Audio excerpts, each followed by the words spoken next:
Alright, yo, going to make an update video on my pre-raid and phase 1 Wrath BiS lists and things like that now that we have pretty in-depth sims and I can test out a whole bunch of things and some new information has, filtered through and whatnot. So first to update the pre-raid list, this right here is a pre-raid 100% acquirable list. So all of these items have 100% acquisition.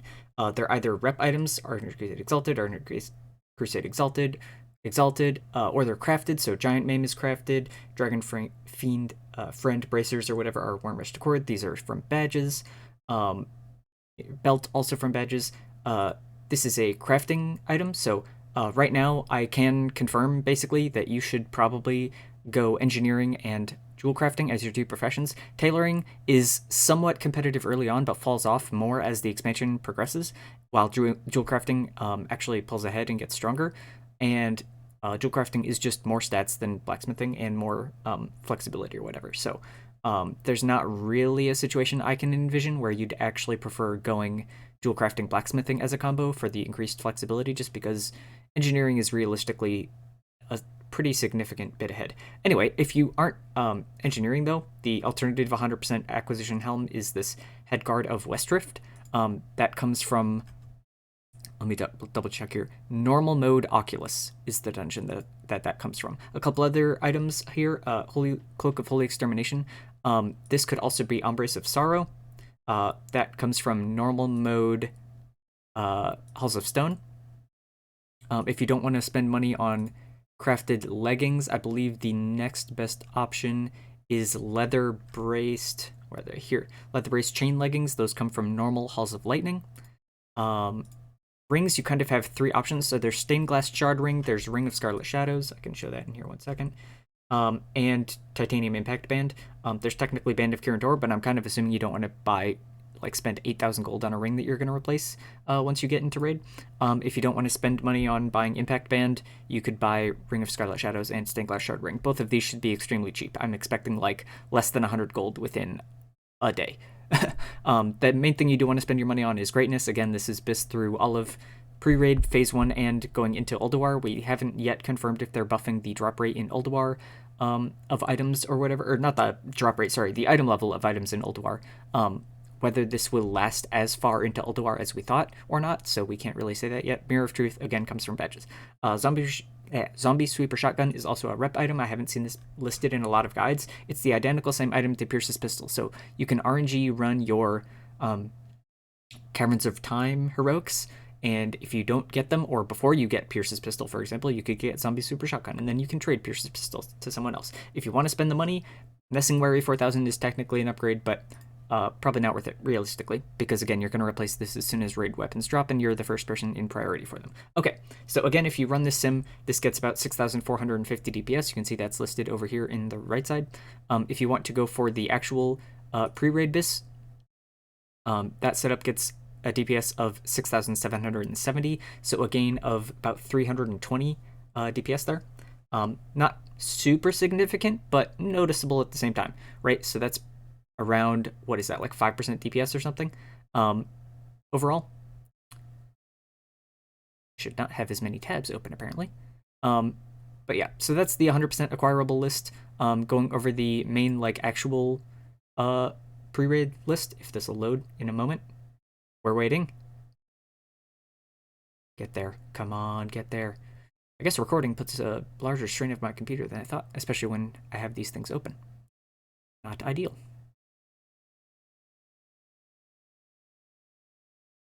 Hello? Tab? I believe in it. 5 more seconds. Come on. You can do it. You can get there. Let's go. Come on. I believe. Well, this is awkward. Yes, I'm waiting. I know. It's trying so hard. It really wants to.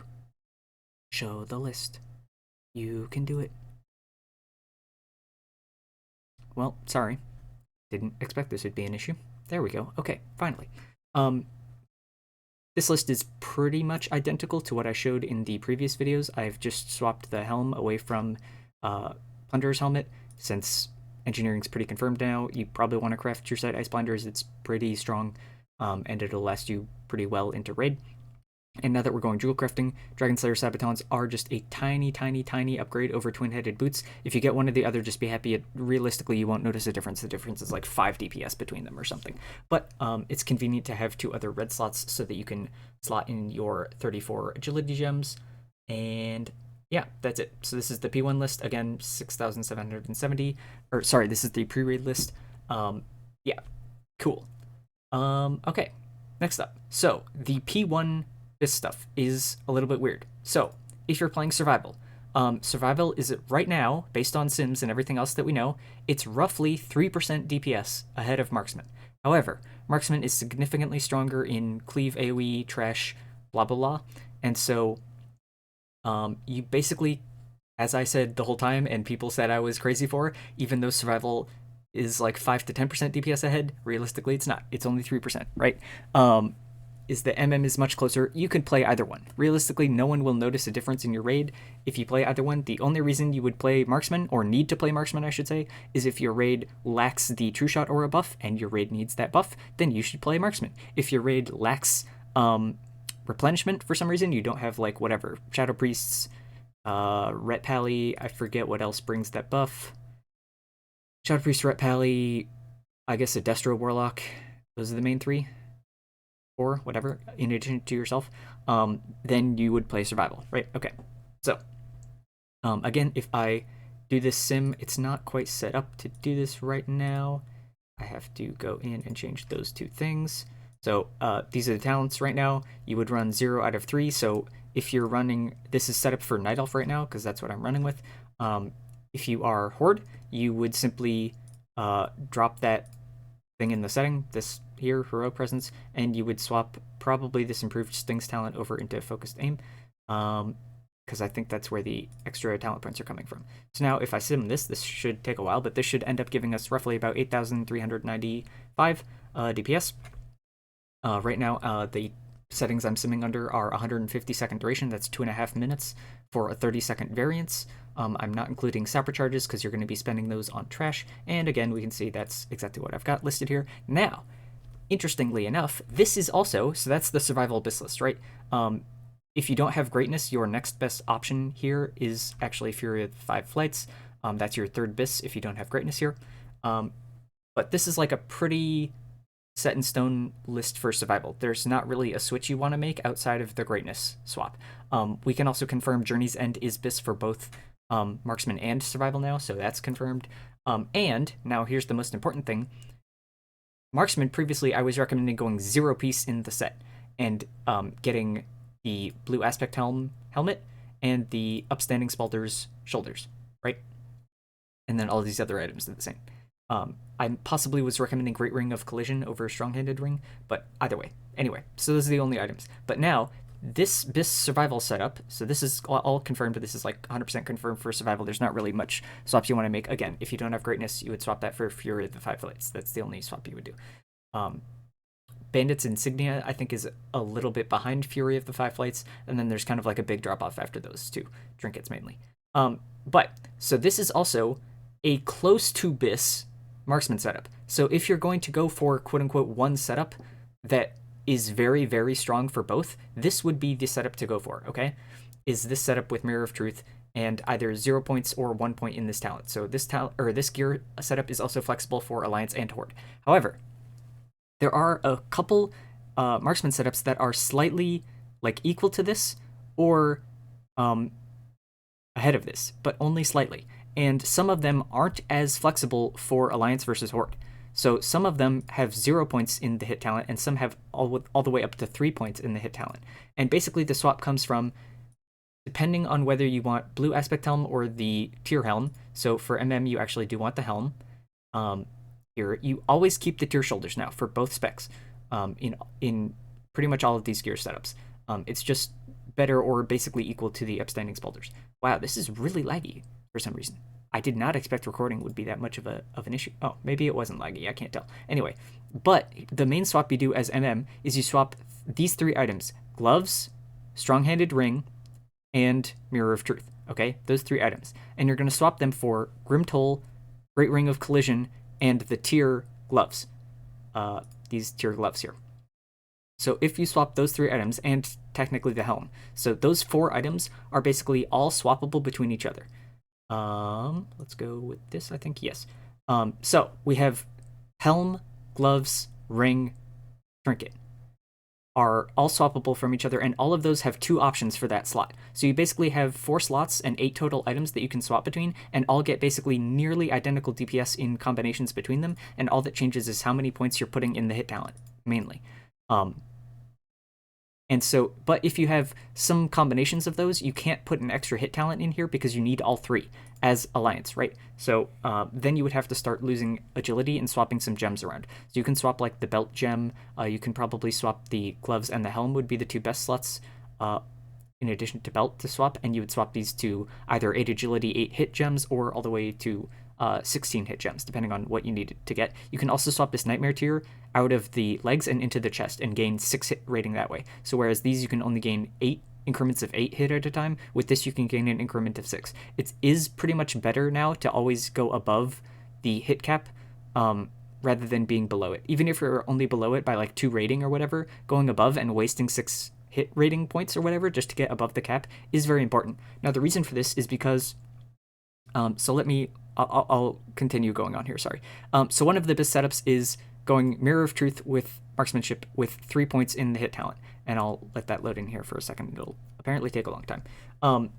The reason for that, while I'm waiting for this, I'll talk about this. The reason for the hit rating thing is your pet basically, it doesn't quite snapshot your hit rating, but like it goes off your hit rating, but it rounds floor. So for what that means for people who don't know like math terms or whatever is basically if it's at 7.95 or 7.98 or 7.97 or whatever, that 0.97 drops all the way down and your hit has the same hit as if it had 7.00 is what that means. So in order to get 8% hit on your pet, you actually need to be all the way up at 8, above 8 on your pet for that hit rating to fully have your pet hit capped, basically. Okay, so anyway, saying all that, let's go back into these settings. We're going to move Steady Shot back up. Also, as MM currently, it is better to Steady Shot over Arcane Shot in your rotation, even when you're all the way down at like 0 armor pen, basically, even if you're at 68 armor pen or 130 armor pen if you're using this ring and stuff like that. So anyway, I'll click simulate here. This should end up giving us around 8,145 DPS. I have extra hit here somehow, and I don't know where that's coming from, and that's strange because this should be lower. Where is that coming from? I'm confused. Interesting. I didn't have as much hit before in this setup from my memory, but okay. Anyway, the point is this gets you about equal to this setup as if you swapped, you keep the gloves for 2-piece now for the BiS setups as marksmanship, so you go hands and shoulders, but now you're going to swap the ring and Grim Toll, just those 2 items, and possibly the gem from legs to the Nightmare tier from legs to chest. And that also gets you basically equal DPS, but now, instead of having 3 points in the hit talent, I can drop down all the way to 2 points in the hit talent. This is going to take a second to load again, and we're waiting. And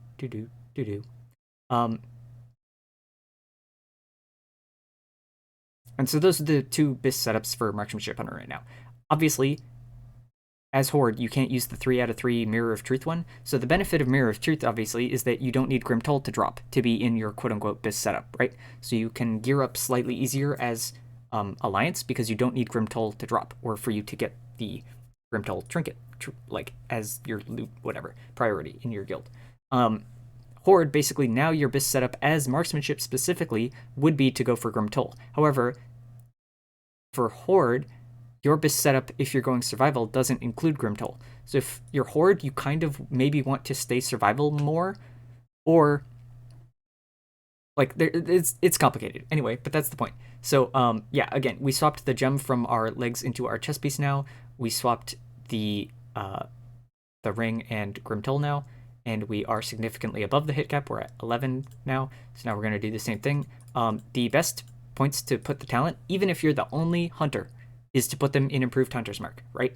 So this is also a reason that you would have an MM hunter, and a reason that you would use this gear setup is in the other gear setups you're putting 3 points in focused aim. In this gear setup you're putting 3 points in improved hunter's mark. Now the reason that you're doing that is because this is actually the highest solo DPS gain, even if you're just alone as the only hunter. However, if you have multiple hunters in your raid, you definitely want to go this route, right? So this is another reason that I think Alliance will actually end up going the Grim Toll route for their BiS, is because one of the MM hunters can go this setup. Alliance or Horde can both go this setup. And now they are also going these 3 points in the improved hunter's mark talent, and they're also benefiting the survival hunter in that setup, right? So now their survival hunter is going to be doing more than 8,395 DPS. So in a way, Marksmanship isn't actually 3% DPS behind, because it's more like 2 or 1% DPS behind, because the way that Marksmanship can go its BiS setup, it can give some DPS to the survival hunter, right? So you're not, like, by having a hunter go survival, you're not actually losing 3% DPS in your hunters combined. You're actually losing some on the marksman side, but giving some back to the survival side in the same process. So that's pretty beneficial, right? And if you have multiple marksmanship hunters, then one of your marksmanship hunters can put those 3 points in the improved hunter's mark talent. And if you get multiple Grim Tolls, you can have the second hunter drop the points out of the improved hunter's mark talent, and he can start putting them into improved arcane shot, and he can make his own solo DPS even higher, right? For example, so if I go into the settings here and I go check that talent, so now I'm going to be doing the same 8,145 DPS. You can see those two setups were equal, but now I'm saying someone else in my raid is providing that buff, right? So some other hunter is providing these 3 talent points for me. So I can instead swap, and I can actually start using arcane shot, and now we'll see this setup is a fair bit higher, right? It's not a significant gain. It's only like 20 gain or something, but 30 maybe. But hey, that's an additional free 30 DPS, right? Nice, cool. Or I could put some of these talent points, for example, in mana regeneration. So if I'm still struggling for mana, maybe that'll help my DPS more, right? Who knows? Or I can swap them into rapid killing. So right now with the fight duration lengths that I'm simming at, so you can see you always need 1 point in some of these talents up here. Currently in my sim, it's not going to be going so these talent points won't give me any benefit of DPS. I could put them back into True Shot Aura, right? So that's maybe an option. If I have an extra talent point or something, I guess I wouldn't do that. Yeah, I don't have the extra talent point to do that. But anyway, but rapid killing right now, because of the fight lengths I'm simming at, basically, is that you do rapid fire and then you do readiness, and those 2 buffs in combination last 30 seconds, and then readiness with rapid killing comes up at 3 minutes and 30 seconds, but then that's back when like the fight is ending, basically, in the fight durations or whatever, because I'm only having it go up to a maximum of 3 minutes in the fight duration. Or 3 minutes and 15 seconds, sorry, is when it would come back up. So you're never gaining an extra rapid fire by putting these 2 talent points in. But on a longer fight, where you would get an extra rapid fire out of taking these talents, this is more important. So on longer fights, this is useful. On shorter fights, this isn't useful. It's yet to be seen whether in speedrunning fights will be at the point where you don't need this talent at all. Maybe you also only need 1 point in it on some fights. That's also technically a possibility. Anyway, so you might end up in a weird situation where these are what your talent points look like or something. But point is, you gain like 30 DPS for doing this. Cool. Now, to talk about trap weaving, I'm probably going to make a separate video on this.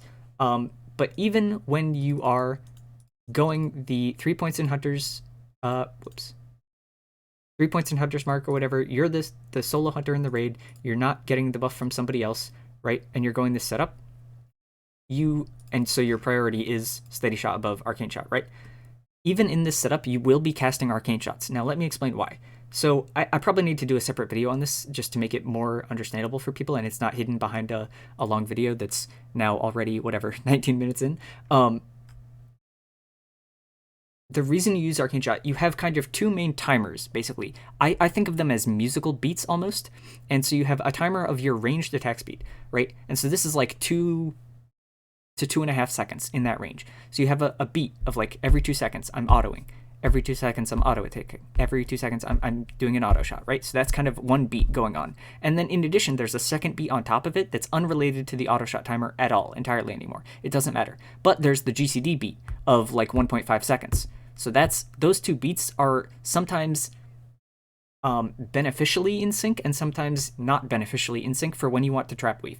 So the way trap weaving works is you basically are going to do it sometime when you are using instant abilities, because you need the ability to go off when you press the GCD, and then you need to spend that time after you've immediately just pressed the GCD. So then 0.1 seconds later, you're going to start running into the boss to get into melee range to drop your explosive trap, and then you want to spend the GCD after the instant on the explosive trap, and then that explosive trap causes a second GCD, right? So you have another 1.5 seconds. So in total, you have a 3-second window. From the first 1.5 seconds, you have, or maybe 1.4 seconds to run in, and then you have drop the trap, and then 1.4 seconds to run back out, right? So you have basically 2.8 to 2.9 to 3 seconds. You have like a 3-second window to do your trap weave in. And what the important thing is, our auto shots, remember, are going off every 2 seconds. So you don't want an auto shot to be overlapped within that 3-second window. What you want to have happen is you fire the instant and then you fire an auto shot soon after, and then you want that time when you have to be in melee range, you want that 2-second window to overlap as much as possible with the window of when you're going into trap weave, right? So that's why this weave timer right now is 2000 milliseconds. That's roughly, let's say, your auto shot timer. That's the 2000 weave time. So what you would do is you would fire the instant, and instead of running immediately, you ideally want that auto shot to go off 0.1 seconds later, and then you can start running, and then you have the window to go and drop trap, and then you want to get out to range again by that time this 2-second or this 2000 millisecond timer is back up before your next GCD comes back, right? So that's where the weave timer comes from. Now, weaving is still worth it if it takes longer than that. If it loses you an auto shot, it's still worth doing the trap weaving and taking the trap talent and things like that. It's just, this is how to weave most optimally to gain as much DPS as possible from it. It's still a gain either way, even if you aren't thinking about this and tracking your auto shot timer. But what you should do is, let's say, for example, I have the opposite situation, the worst case scenario, where I auto shot and it's as delayed as possible from the GCD. So like it's in the middle of when the GCD is. So for example, instead of auto shotting, or instead of firing the instant cast and then auto shotting 0.1 seconds later, maybe I'm auto shotting like 0.7 seconds later. What that means is I need to wait an additional GCD, an additional like casting ability GCD. So that's where you would choose to flexibly fire an arcane shot off if you needed to. Now, your instants are back to back. So you have the instant of Chimera Shot and Aim Shot are already that you usually fire back to back from each other. And so you have one window there where you can potentially go Chimera Explosive Trap aimed, or you can go Chimera aimed Explosive Trap, or what you might have to do to get the auto shots to line up best is to go Chimera aimed Arcane Explosive Trap, and then you go into steady shots afterwards. So you either you basically fire these 3 abilities, the Chimera Explosive Trap aim shot, and maybe an arcane shot. As those 3, once those 3 are on cooldown, then you always fire steady shots. If you can't get them on cooldown to line up properly, you flexibly fire an arcane shot to hopefully align your GCD and your auto shot timers better, and then you explosive trap after that arcane shot GCD or whatever. So that's the way you use arcane shot, is basically if the GCD doesn't align up properly by just your Chimera and aim shot GCD timers, is you use an arcane shot flexibly to give you 1 extra instant cast to GCD to align your auto shots to be able to have the explosive trap weaving like auto shot timer aligned properly. Anyway, okay, hopefully I explained that good enough. Probably not. I probably need a visual to explain that better. But yeah, so that's how you would best use arcane shot and things like that. Again, not using separate charges, we're saving that for AoE. Use potion of speed or whatever for pre-potting. Yeah, that's it. So that's our setup for Preraid in Phase 1. That's all the updates I can give so far. Hopefully that helps people. Hopefully that's better information out there now. Yeah, I'm excited. I'm actually going to be maining Feral Druid, ironically enough. That's what my guild ended up needing. But Hunter's going to still be my main alt, and I'll probably end up raiding on both realistically. So I hope you all have fun. I hope I have given you helpful information, things like that you can learn from. And that's all I got.